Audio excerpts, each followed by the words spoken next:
we're going to go ahead and get started because the sheriff and I started talking. I said, well, this is a good conversation. We should probably turn the mics on.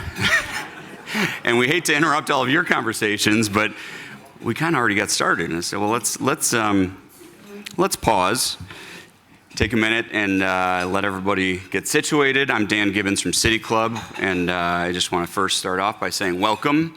We got a great full room, so great to see so many of you again. Jose Sanchez is here from our Board of Governors. Thank you, Jose. And on behalf of the Board of Governors, we welcome you all back to City Club, especially you, Sheriff Dart.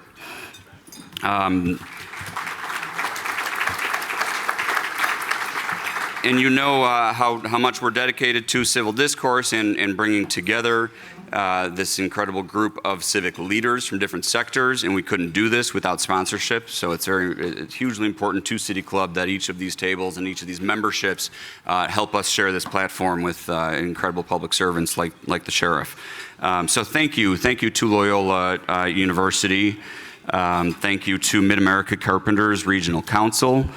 Thank you to O'Brien family and the O'Brien Restaurants, the Sargent Consulting Group, White and Company, Pat Cermak here, Cook County Justice Advisory Council, I think is right over there, Fifth Third Bank, and Globetrotters Engineering. Please, thank you to all of those sponsors. It's just as important as the folks that we bring into the room, because it all feeds off each other. This is an ecosystem of civic engagement that is here at City Club. So we're always proud of the ability to bring these right folks together, which is why it helps the speaker understand who's in the room, and it also helps you all know who you're sitting next to, who you might want to do some business with, or maybe change some policy, or get engaged and help a different nonprofit. Who knows? There's so many great things that come out of these meetings at City Club. So I'd like to always mention kind of a little bit of who's in the room, if you'll allow me a minute. We have some elected officials. We have Alderman Brian Hopkins and Alderman Sam Nugent, as well as Cook County Commissioner Sean Morrison and Clerk Mariana Spiropoulos. A couple of judges, Honorable Tom Cushing, and it's fun for me to say the Honorable Sarah McGann, a good friend who's a new judge. I believe Sheriff Noonan is here, right, from DuPage County. Sheriff, I haven't. Well, welcome back. And actually, let's take a moment to say hello and thank you to our law enforcement. 1 second here. There's a number of you that are, you know who you are. I know who many of you are, Brian and Dan, and the former and current. Some are at Navy Pier right now. Some are in the transit agency. Some are at the sheriff's office. Could I just ask anyone who is a current or former law enforcement official to stand up for a moment and let us say thank you to you.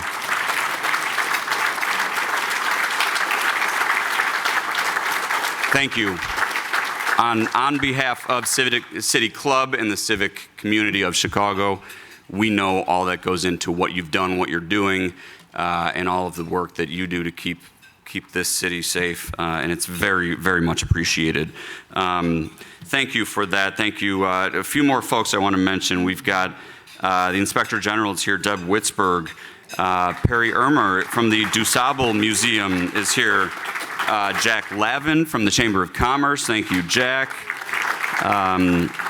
Loyola's Dean of the School of Law, where the sheriff graduated from, Michelle Alexandre. I think I've got. If I didn't recognize you, raise your hand. No, just David Kennedy. Great former public servant, I got recovering public servant. Dwayne Deskins is here. Tim Egan from Roseland Hospital. Ajay Shah from Globetrotters. I mentioned Brian Murphy and Dan O'Shea from Navy Pier. We appreciate when you all come together.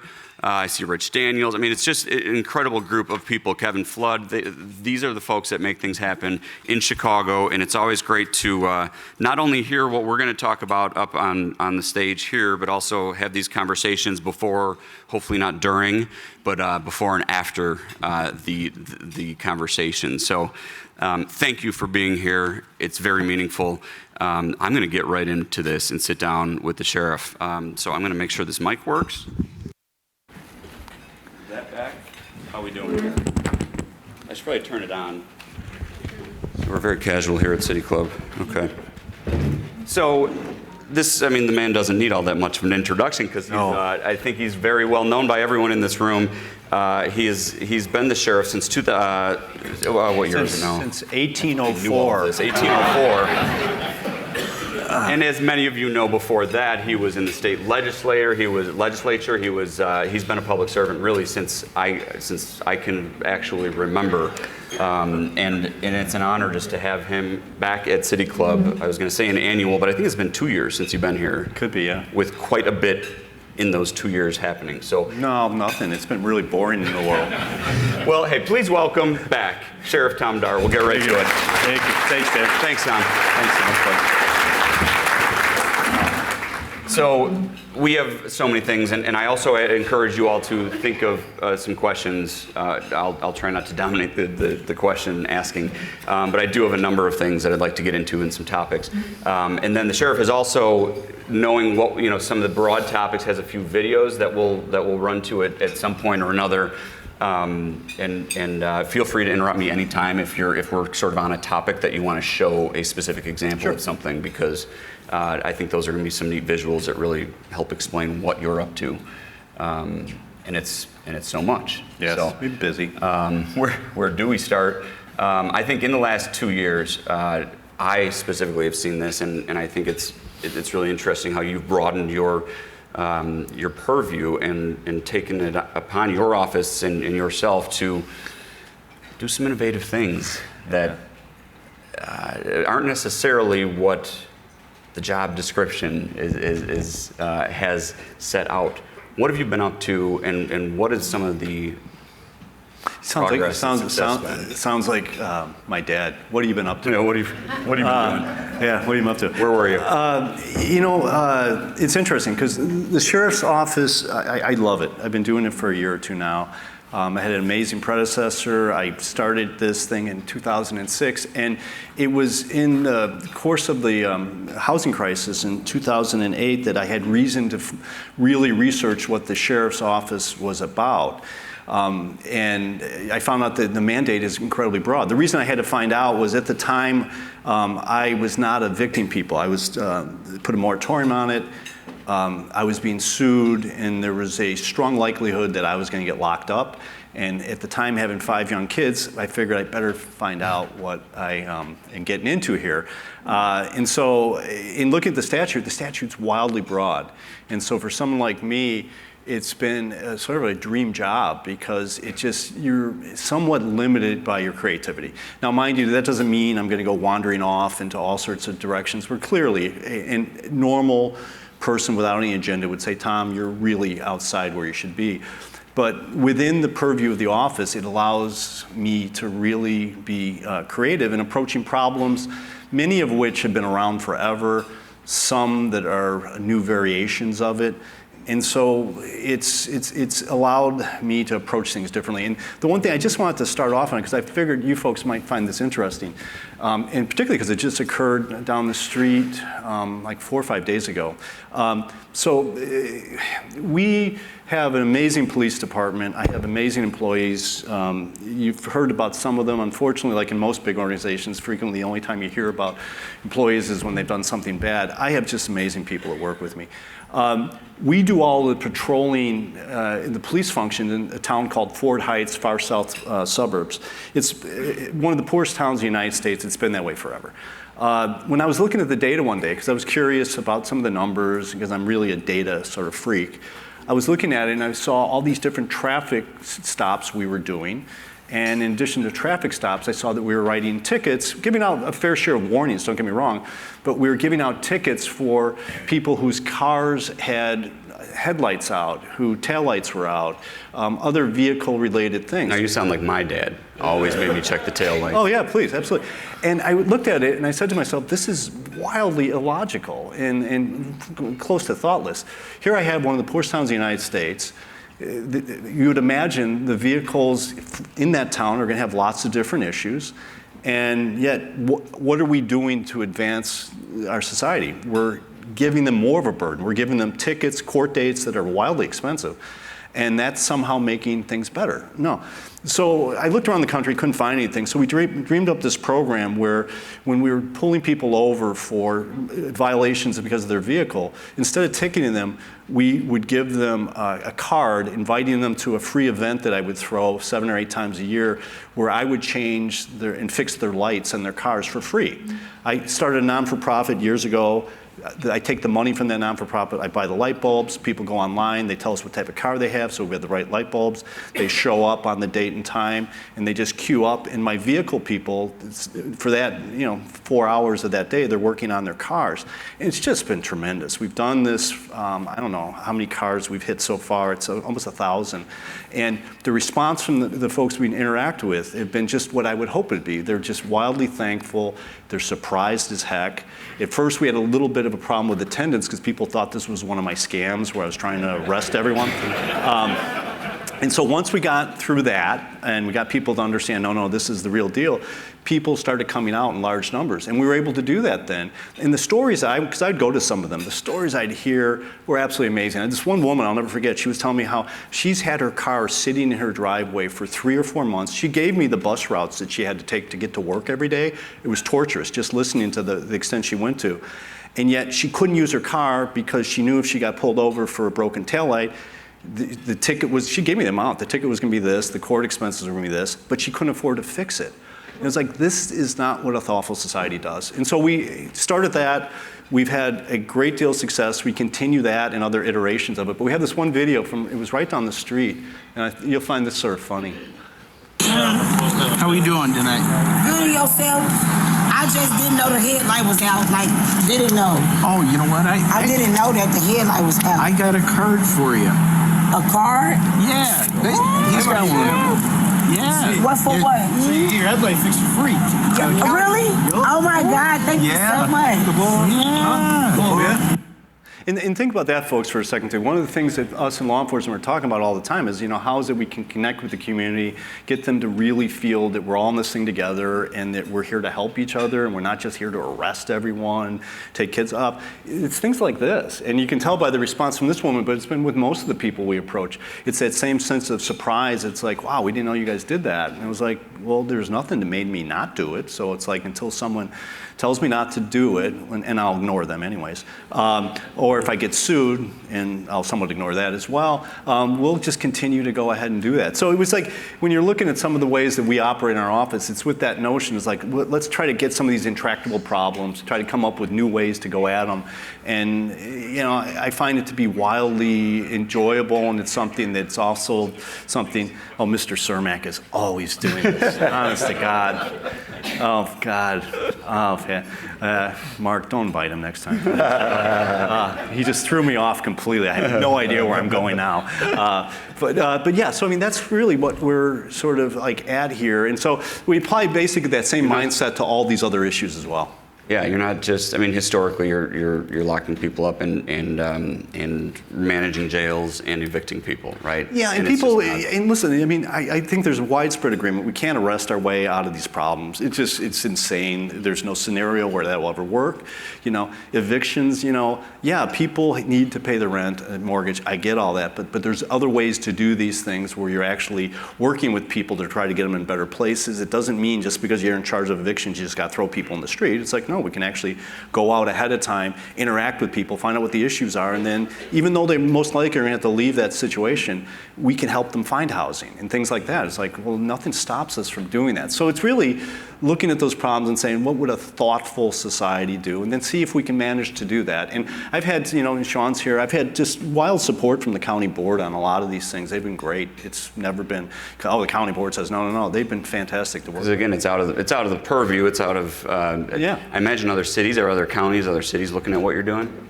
Not as much as you would think, because the law enforcement world is bizarre in the sense that it's always been a place where there's so little data, which I always found astounding, because if you think about it, as any society, other than executing someone, the next most significant thing you can do is to incarcerate them. And yet, in the law enforcement world, the data is just, you'd be astounded to see what the data is around the country. When we're looking at things, because I'm always trying to compare to other jurisdictions to see, are we great? Are we middle? Are we awful? I won't know unless I'm comparing it to something, not just myself.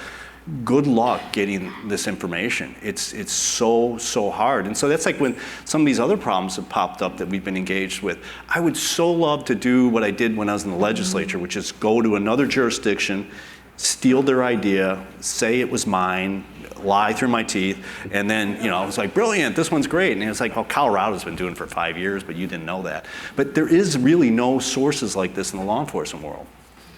And I must have missed the press release on that program because, or is it something that you're doing? I mean, it sounds like you're doing these things, there's so much more happening that we even know about.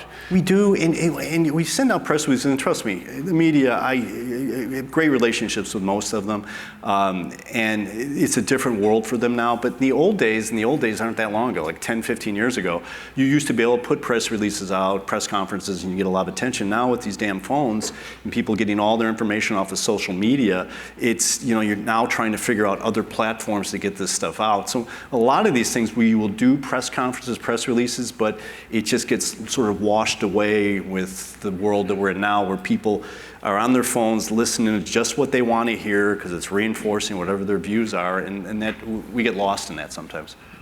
The world we're in now is a little bit more intense than it was when we were here 2 years ago. Oh my God! You seem to be right at the center of all of that. Yeah, it really is. And so it's really trying to maneuver through some of this stuff and let the people who want to yell and scream on both sides, let them do that. And we just keep talking in our office, we're just going to keep doing our job. We're just going to keep doing our job. We're going to innovate. We're going to keep going there.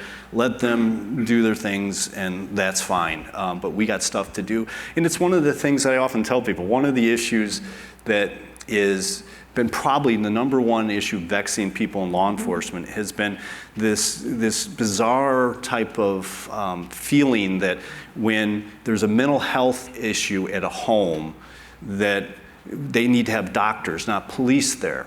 And I can tell you, I've never met someone in law enforcement who signed up to be a police officer because they wanted to be a mental health professional. No, they wanted to be a police officer.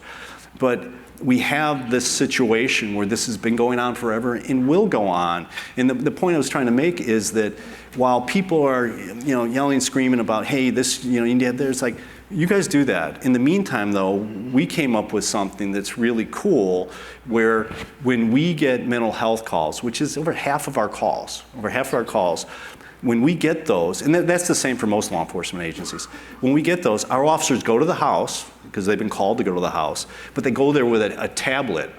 And the last time I was here, or whatever year, was the Crown Foundation was so wildly helpful. They gave us 100 of them, over 100 of them. But our officers go to the house with tablets and immediately, 24/7, can dial up a mental health professional, hand the tablet off to the person either in crisis, or frequently it's their mother or father, sister or brother, and they'll sit with them. And so they're talking live time to a mental health professional about their issues.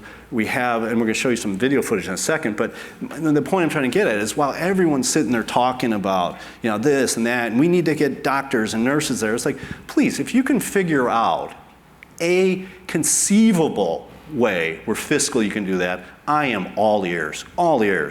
But in the meantime, I really want to help real people today, because you know what, they deserve it. And these folks are in crisis. By the time they've called us, law enforcement, the stories these poor families have gone through, they adore this sibling, they adore this brother or sister, and they've gone through things we can never imagine, keeping it at home, when they're on their meds, off their meds, and lost their job. They're the last lifeline they have. So for them calling us, it's not something they're doing because, someone didn't put the dishes away properly. It's like really bad. And so they deserve a serious society that's going to help them now. Not with these aspirational things that I keep hearing about. Well, we're going to send an ambulance over there and they're going to handle this call. It's like, are you kidding me? You show me where that's worked. And I said, listen, if you can get it to work, I'm on board. We'll dump our tablets in the Chicago River. I'm not going to feel like, oh, you've proved me wrong. I'm wrong all the time. Talk to my children. They'll tell you that. But in the real world is we have to help people today. And so the video I'm going to show you in a second is just an average one. This happens to us all the time. It took a little bit, and I mean a little bit, for our officers to buy in because it was a new concept. But so when they go to the house for a mental health call, they immediately are looking for that tablet, and that tablet comes out, and I cannot tell you how many body-worn camera footage things I've watched where here you have this person in horrible crisis talking to a mental health professional on the tablet as they're walking into an ambulance. There's no handcuffs, there's no one had to go down on the ground, there's no one throwing things. It's just like, it's, you know, another case you'll never hear about, and you're not supposed to. I'm not blaming anybody. You're not supposed to hear about these ones. But that becomes our norm then. And then the person that we're working with, they stay on our caseload. So it's not like, oh, we're done with them now. It's like, no. We have a mental health professional you're connected to now. So on an average month when you're having a crisis, just call us. There's no need to call 911. We'll handle it. And we just do that all the time. But my frustration is when people are just so busy yelling about all their brilliant answers. There's these things called real people who need our help right now. And they're not getting it because you are so concerned that your issue is not going to be, you know, the one that they're going to say, because you're perfect. It's like, oh, give me a break. Give me a break. And it's just one of those things that frustrates me to no end because I tell you, these folks deserve it and they deserve better. Instead, they have people that are wedded to their own ideas that have not been able to work, and these are the results. So if we can play that video real quick. On this side, you're okay. I know you're okay. I'm okay too. You love your family a lot. I could tell that you do. Yeah.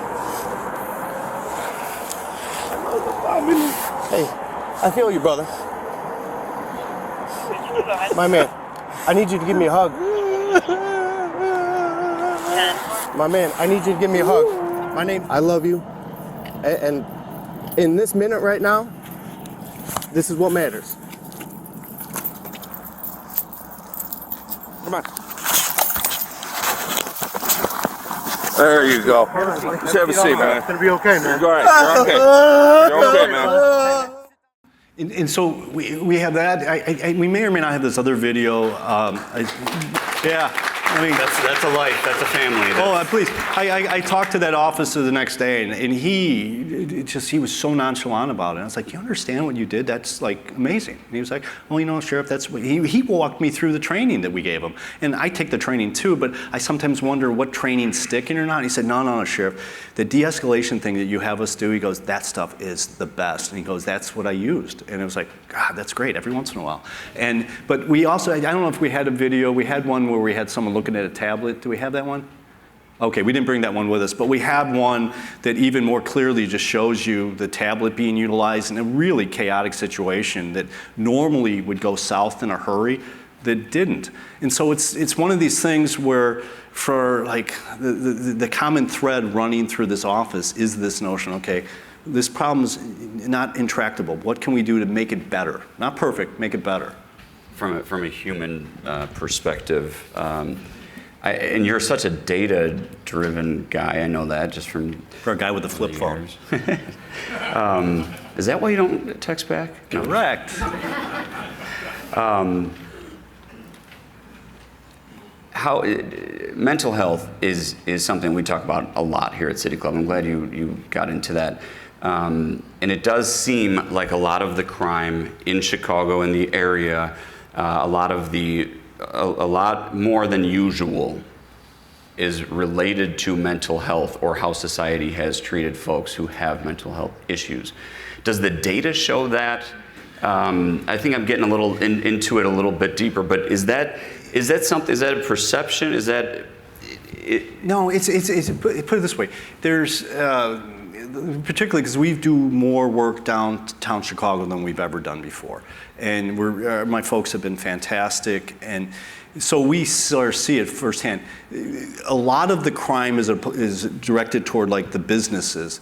That's different, but different in this sense of the word. Much more organized, much more connected to people who are not necessarily in the traditional sense of gangs, but organized people who, my God, I've seen some of the ways they have had this stuff organized. So like a lot of that crime, the smash and grabs, there's the retail theft. We have lots of people who are doing retail theft where they literally walk in with a list of the things that they're told to get, and the sizes, the colors, and things like that. So it's very organized in that sense. But as far as like the mental health component, the problem that we see all too often and does not seem to go away is the revolving door, and it's not unique to Illinois at all. It's around the country.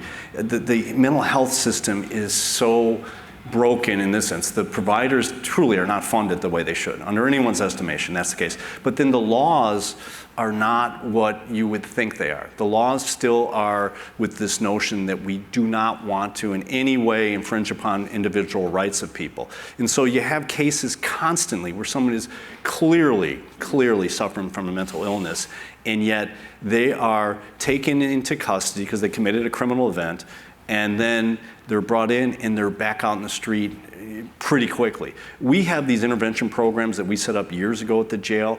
Where those somewhat fail is that, and trust me, I'm not in any way blaming the bond system or anything like that, but where they fail is in the past, we were holding so many people we shouldn't have been holding for minor offenses, but when we had them, we were putting them in all these programs, and we were really seeing a lot of traction, a lot of things going on. Now people are coming in and out so quickly. We're trying to do things on the fly to address that mental health issue. They're only with us for hours and they're gone. And so you're probably seeing a little bit more that than the past, but it's been an historic number that's a bad number because society-wise, we don't believe in holding people who have a mental illness involuntarily. It just doesn't happen. Are there some laws to allow it? Yeah. Are they used? No, they're not used. They're not used. And they're very difficult to use at times, but they're not being used. So the mental health part of it has been more of a consistent thing. As far as the crime goes, particularly down here, we have this new organized element that's very problematic that we've we've been working on it.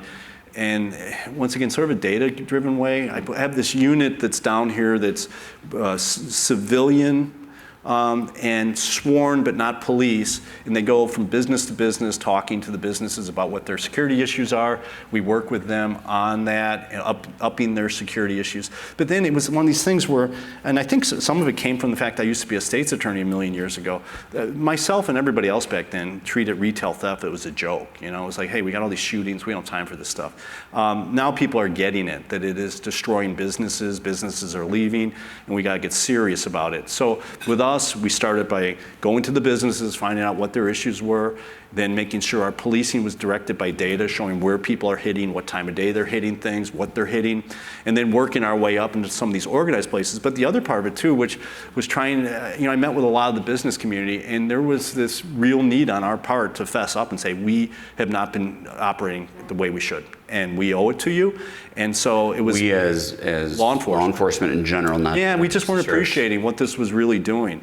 And in doing that, to say to them, listen, we're gonna up our game. And one of the things too, when I was talking to them, and it made sense to me as a former prosecutor, they were either not getting proper notification on their court dates, and so the case would get thrown out, or they would actually go to the court date and the case would get thrown out. Either way, they were sitting there saying, why am I going through this? Because they're very concerned about lawsuits. So if they grab somebody who's stealing from them, their corporate entities are telling them, don't touch anybody, don't arrest anything. So the amount of times we've had to meet with major companies to tell you, please, work with us on this. You gotta stop people, because if you don't, you become a magnet for people from all over to hit your store, because they all know you're not prosecuting, and then they're gonna hit all the other stores around you too. So there was a lot of fence mending there that we had to do, and we're not there completely yet, but it's very organized on our part now in working with these entities. But it was really something where we had to get down to really pulling it apart. Where's it failing? And it was failing on all these different levels for people, and it's still frustrating. When I have my police down here and I have my civilians down here, I also have like a mental health unit that just walks up and down Michigan Avenue, Wacker Drive, and stuff like that. And we've had a great deal of luck in our world getting people who will agree to go into like a program, which is tough when you're talking to someone on the street saying, will you come with me right now for an inpatient program? And we've had success there. It's not on the magnitude you'd want, but you've got to just keep going at that stuff. And I appreciate connecting some of those dots, because I asked that because I think some of the perception is that mental health, that crime by folks that have mental health issues is on the rise. I think we're just recognizing that now. Yeah. And I appreciate what you're doing to try to get ahead of that and not just traditionally go and lock those folks up. It always was a failure on our part collectively around the country is that, I mean, how illogical is it that when you have someone coming into your custody who has a mental health issue and you're not going at that issue and then connecting them to the community when they leave, what do you think's going to happen? It was like so dumb, so dumb. But that around the country is what the norm is, because the sheriffs and the prisons, they look at, well, my job's done now. It's like your job's really just started if you want this thing to hook, because a lot of the folks get in our programs in the jail and they're really in it and they're really connected to it. It gets tricky when they're on the outside. Our biggest issue is we case manage people when they leave, even though they're not in my custody anymore. We continue to case manage them, which people think is bizarre, but I think it's bizarre not to. We do that. Our biggest failure is that we lose track of them because they lose their cell phone service. And so we can't call them anymore. It's not because they said, I don't want to work with you anymore, I don't want to go to the appointments. It's they can't get a hold of us and we can't get a hold of them. And that frustrates me because I keep thinking there's a solution to that and I haven't found it yet. Maybe there's some ideas in the room. Yeah, I'm open to ideas. That's what we love to see progress, and it's great to hear the progress you've made. How about, all right, let's step into a little further into like the hardened, organized criminals that are out there. We have a new state's attorney. We have a new police superintendent in Chicago since you have been here. I've had a lot of new ones since I've been here. Since you have been here at City Club last, I think there have only maybe two or three. Since the last time, yeah. Numbers are going down. Yeah. What do you? A lot of that we're 2 or 3 years into some of these initiatives that you took on right here, like you said, at Clark and River North, and now you're doing the same thing over at Roosevelt and State or something similar. Is that right? Yeah. We now have, presently we have 4 offices open in this area, and it was all driven by the numbers, and it was driven by the crime numbers, it was driven by the need. We have one at 500 North Clark. Jimmy Legislator, amazing man. He gave us a floor, pretty much the whole floor. He built it out at 1 Chicago. That's where we run our carjacking operation of. And we're in Water Tower Place for the time being until they come up with their new iteration there. And that's been helpful because we're very visible there. And we just opened up Roosevelt and State, basically right under the L tracks there. And so we have a lot of presence there, and as a result of it, just since 2022, we've made just my officers, we've made 2,500 arrests, and we've taken just under 250 guns off the street from just down here. So we've been, busy, and so it plays out that that's why we were needed down here. And would you say, do you have numbers? I don't know if you have more. The smash and grabs, a lot of that that's going on. You still see them, but is it better? Yeah, it's tough. It is tough. We all, collectively, all of us, we have a lot more to do. We absolutely do. But just in the last 18 months, we've made just retail theft stuff. We've made almost 600 felony arrests, and we've recovered over $6 million in merchandise. And so the numbers are real, but as I say, we have a lot more to do. And it's been, as I say, it's been at times frustrating. I get way into the weeds sometimes. There's one of the businesses around here where it's just been frustrating to me because their corporate people don't let them engage in stopping people. And so that sort of encourages more theft and things like that. And so we're trying to come up with cameras and LPRs that might be able to help us in place of that. So are you doing this? Are you coordinating with the Chicago Police Department, with the private, would say the Mag Mile, or is this your own? How does it work jurisdictionally? Jurisdictionally, I can go anywhere in the county, unannounced, uninvited, whatever I want to do. Down here, we work very closely with not just Chicago Police Department, but also with the different Mag Mile Society. All of them. They've been great to work with out at Navy Pier. It's just been really, really, really good partnerships and really thoughtful ones. And so we've been able to work somewhat seamlessly with that, and it's played itself out in the retail theft thing, but particularly in the carjacking world. That was something where when the carjackings exploded about 3 years ago, I think it was, City of Chicago was the worst in the country. We couldn't find anywhere in the world where there was more carjackings than in the City of Chicago.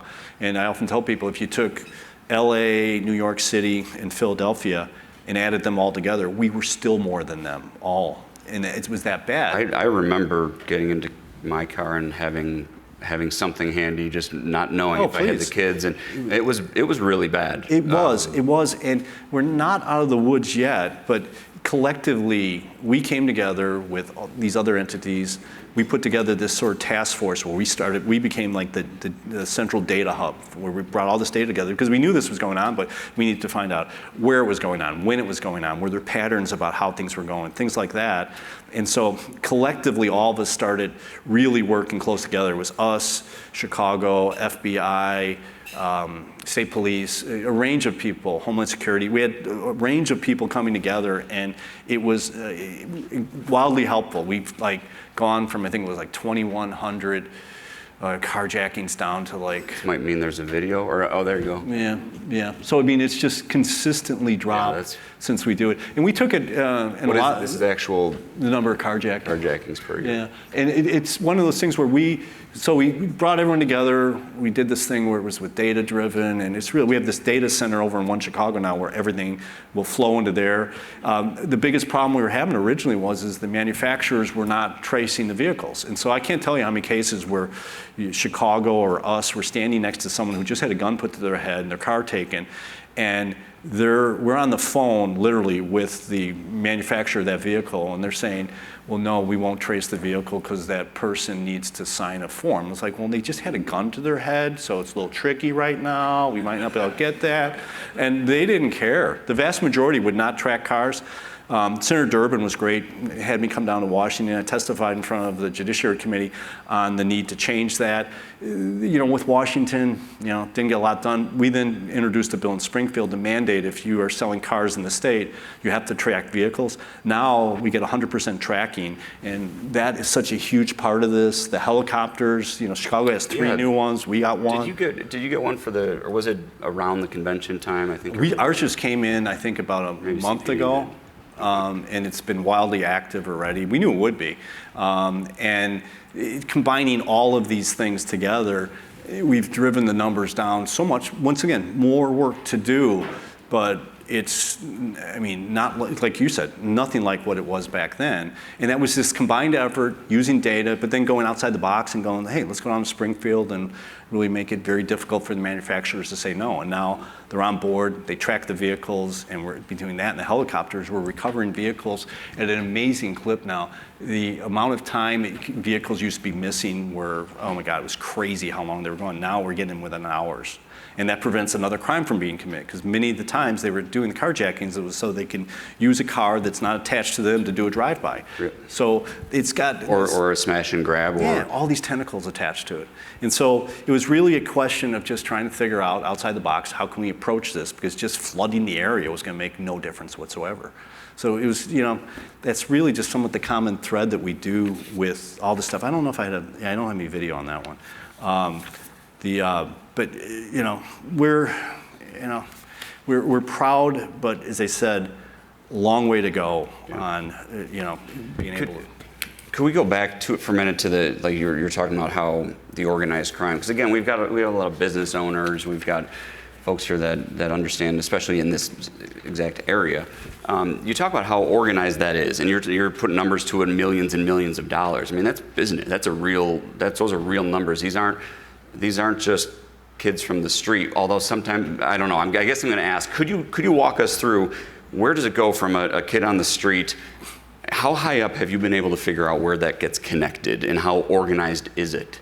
It's so organized, and I tell you, who is it? It's just a range of people. It's not like your traditional gang structure, where someone say, well, this is the GDs, and there's a little bit of that going on, there is. But most of it's people who have put this structure together that functions much like a gang, where they're going to be the hub of it. So all the stuff like in the old days, that'd be like the fencer. And they have these people that are going out with literally lists of things to take, and the volume they were taking was incredible. And then there'd be some that would be more like the direct smash and grab, but the other ones were more just this thing where it was massive amounts. So they would get frequently younger people, they would sign on, they would go into, say, Lululemon, and they would just grab 20 or 30 items, and out the door they would go. There'd be a car waiting out there, they'd be gone. And then they'd go to this guy, he'd pay them a fraction of it, and then he would be either usually he'd have it like on one of these sites and be selling it online. Sometimes though, they actually had storefronts that we were able to get into, and I think we had 2 of those we got All into. locally? I mean, are they going out? One was here, we had a couple out in the far, in the next county over, and 2 counties over, I think it was. And we were able to track those down. They're also really engaged with the hitting the box cars, more so than ever before, where at times they have some inside information. They know that certain box cars have certain things in them. Other times they're just walking right down the line and opening box cars, and off they go. And then that all goes to usually a central source that then they're selling all this. So it's just a different world. I can't say enough yet, because I saw it from the old days when it was usually 1-offs, 2-offs, things like that. This is very different now. And as I say, we have partnerships we've made with these different folks to address this one, and they're real partnerships. Rob Carr with the retail merchants has been awesome. He's been helping us get into some of the businesses that we aren't working as closely as we'd want. But it's wildly organized, wildly organized. And I think I'm also hearing that it's more organized on your end of things now with with willing partners. Has that really been significant with the police department, with the state's attorney, new state's attorney? Oh yeah, that's all been. There used to be a lot of finger pointing, right? Yeah, it's really the not courts, the case anymore. The judges, It's really not the case anymore. Really not the case anymore, and we're actually working really closely with the railroads now too, and that's been really helpful. I just can't emphasize enough to you the business community has just gotten kicked in the teeth. I mean, and a lot of us were late on the uptake on that one, but we're getting it now. But we've got a lot more work to do. So, and some of them are just fantastic. We had, I think it was Nike at first. They were not terribly engaged, and then they were having some of their stores looted, and then wow, did they up their game to where now they go around and put like classes on for people. And there's these tracking devices they can put inside clothing at different levels. It's just, some of it's fantastic. Imagine technology is going to be helpful. Oh my God, when we went into one of the storefronts we went into, they have a device, and I have no idea what to call it, but it's something where it's like literally in one of the person's pockets. They were able to go into the physical building, and with the thing in their pocket, they were able to see that their items were in this store. So they knew the stolen items were in there. And then we were able to get a search warrant, and I mean, we found just tons of it. But it was like immediately they were able to do this through technology. Okay, so you mentioned we have some work to do. There's always going to be work to do. We talked here at City Club, and Roe and a couple of your deputies were here. We had a couple of conversations specifically on transit. Mm-hmm. Obviously you hear about the cliff and the funding needs and all of that, but safety on public transit in particular is something that I think there's a lot of work to be done. Again, there's a recurring theme here.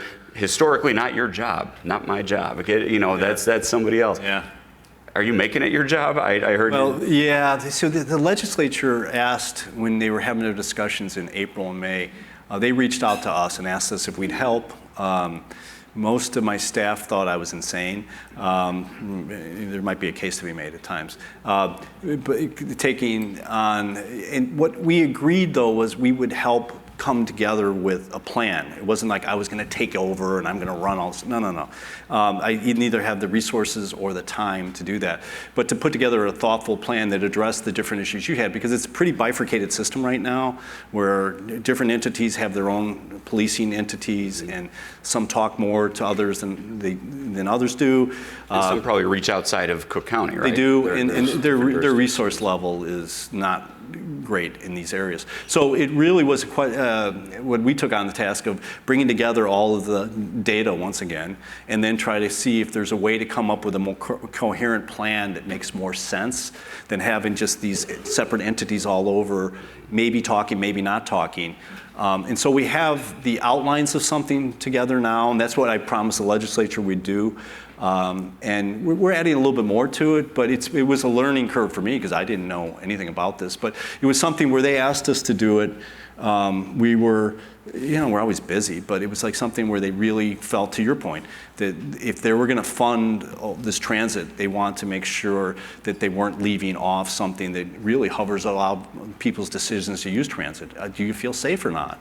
Is it clean? And so I think part of the fact that we do so much of like policing and mental health and things like that, I think led them to us because that's where we operate pretty effectively. I wasn't planning on getting into this, but so there's a problem right there. Now there's the threat of the National Guard coming to Chicago. And there was a very incredible united front of civic leaders, political leaders, elected officials, law enforcement, everybody saying, business leaders, don't come here. We don't need this. Just from what I'm hearing a little more recently, people say, maybe there is a way, maybe there's a reason, maybe there could be some. And I think at one point someone said, well, what if they were here and they were forced to be here, put them on public transit. I don't know if that was your idea. I don't know if you had any insight into that. But could you talk for a minute about it's a big issue, obviously. Everybody's talking about it around the country.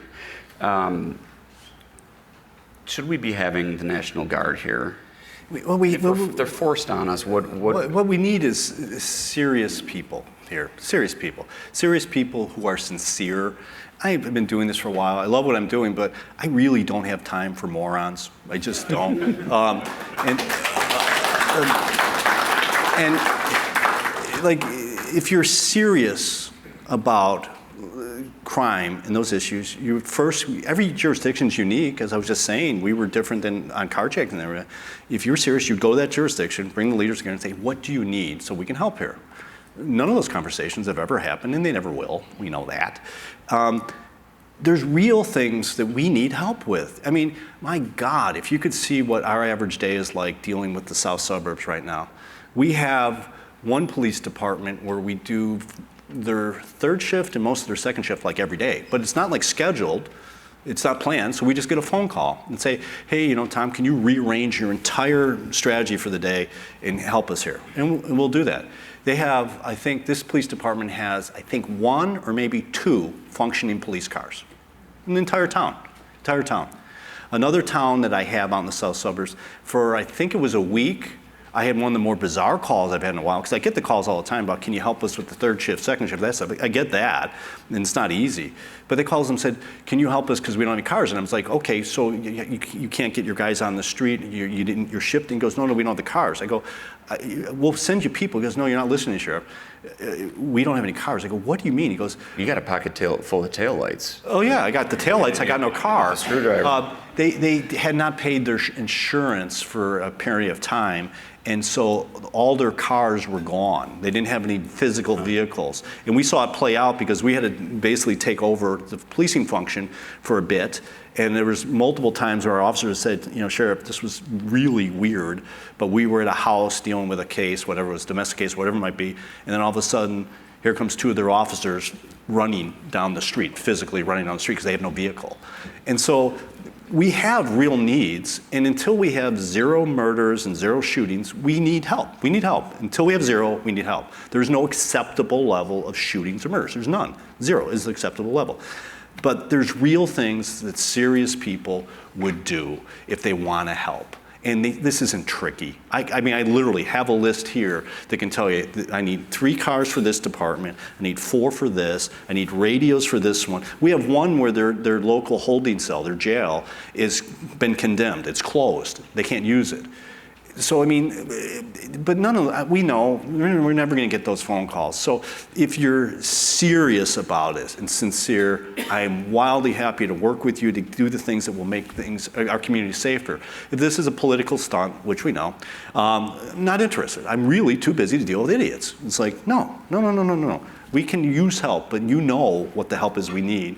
And our federal partners that we've had partnerships with for decades with me, they know that. They're good people, and they know what our needs are, and they know what we don't need. But you get into this political world where that's why in our office we keep saying, okay, they're going to play their nonsensical games. It's not helpful. we're just going to keep going in this direction, keep helping people, and keep moving the ball forward because there's like so much to do. There's so much to do. When I sort of stumbled into it a little bit, and just to show you how much there is to do and the insanity that's sort of baked into this place, the criminal justice world, I stumbled into the fact that and this was like in 2013, when you have your FOID card, so your ability to have a weapon, when you have it revoked, there's a list of reasons you get it revoked. Your felony conviction, domestic violence case, there's a litany of things. Mental health is the big one. Okay, the way the system was set up forever is that the state police would send you a letter in the mail.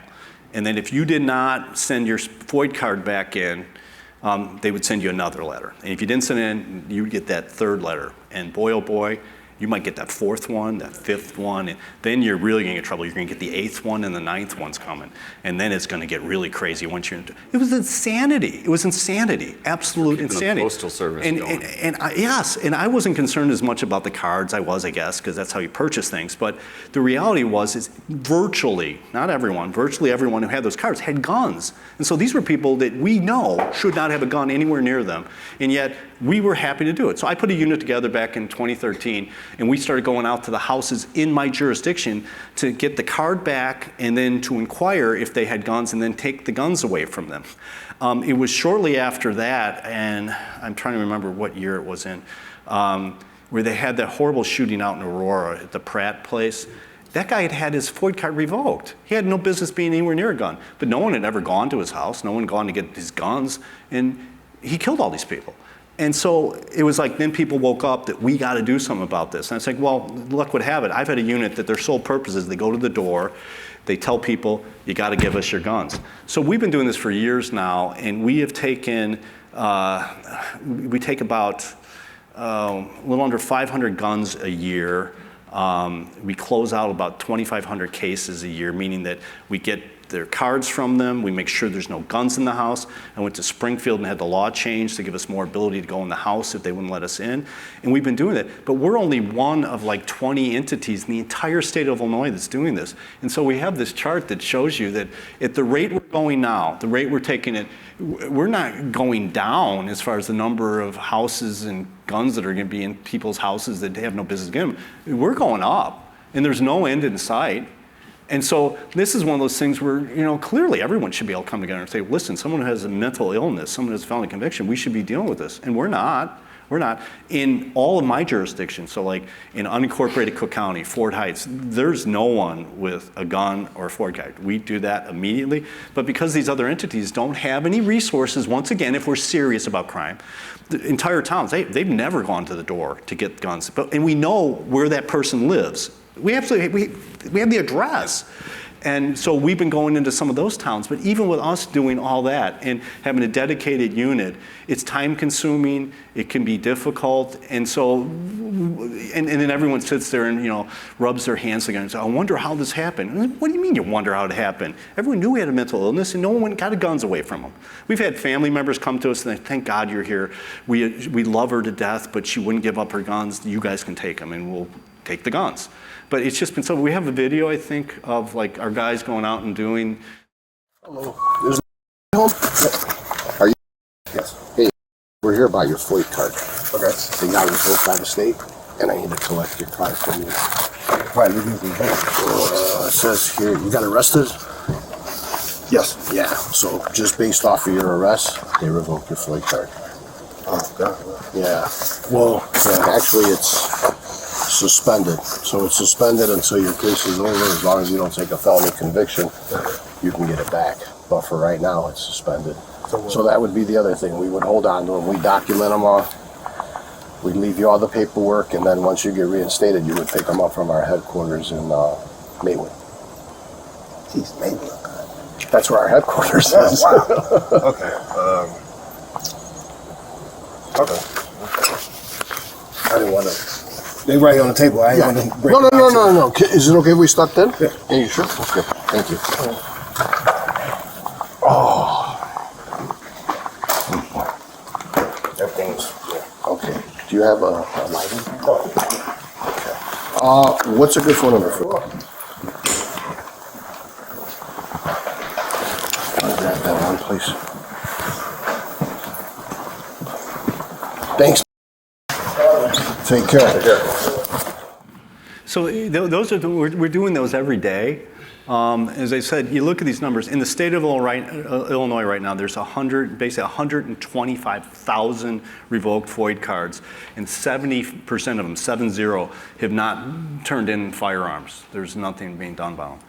So my point is that in a serious world with sincere people, there is so much on our plate where we can do effective things to help our communities, but there's just a lot of non-serious people, and it does not help. This is my fault because this has been such a great conversation. It's 1:15. We always like to get questions from the audience. I'm going to skip that today, and I'm sorry. I just respect everybody's time. And there's so much more to come. So as my usual question will be, will you come back? Oh, yes. And I'll bring my welcoming committee, too. Yeah, great. We appreciate free speech.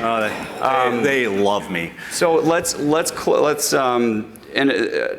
apologies for, and maybe I can sum up some of, you mentioned the iPads. That last time you were here, you talked about an initiative, and someone who was in the audience ended up funding an initiative, right, where you've got these tablets. Mm-hmm. It was a Crown Foundation. They were awesome. And that happened here because people like you were listening and actually engaging and sharing ideas and sharing resources. When you come back next time, what would be ideal? What if someone here used some of maybe their school had some technology that their students just learned, or their resources? So we have, and I think we may have a picture of it. So we have this bus that we got, and it's kicking off in October 1st. And we take that to communities that either don't have libraries or their libraries are difficult to get to. And it's filled with books, and we've had donations, and we can use more of those. That's where also some educational related things could be useful as well, because that will be in communities that have a little bit of a deficit in that area. So those are something that can be helpful. Our non-for-profit that we have always can use donations for light bulbs and things like that we do. We also have a unit that works with people in the community that have a range of issues, and we supply coats, shoes, baby formula and things like that. We do a lot of that. When I started doing this thing where I stayed connected to people when they left the jail to make sure they stayed on track, we also found that, like, within the community, there was other people that were needing things, and they weren't angry, but they were like, I haven't committed any criminal offense, but can I get some help? And it was like, yeah, you don't have to commit a crime to get my help. And so we have this unit that does a lot of interaction with people, particularly on housing and connecting people, particularly seniors, with housing. And so those areas I can use tons of help too. Okay. And I can always use someone who's like dumb enough to come work for me too. There are a few in the room, I know. Yeah. One of my first jobs was working for you, actually. I know. You're still scarred. I should have just put that disclaimer out there. Tom's mom was my 7th grade teacher. Yes, I worked for his. He was a state rep, and I was in 7th grade. Those were all those brilliant bills, that little window of time where I was actually doing something constructive. Right. Oh gosh, no, you're doing so much now. I mean, this is incredible. Like I think we certainly want to have you back, and please, I'd be happy there's obviously so much more to discuss, and it seems to be changing on a daily basis.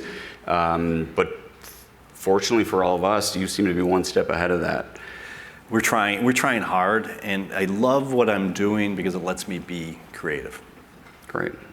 We appreciate it as a civic community. There's so much more to come. We've got some great programs coming up. Check out our website. And thank you to the sheriff. So much. Thank you to all your team. Great seeing you. Thank you. You're always welcome.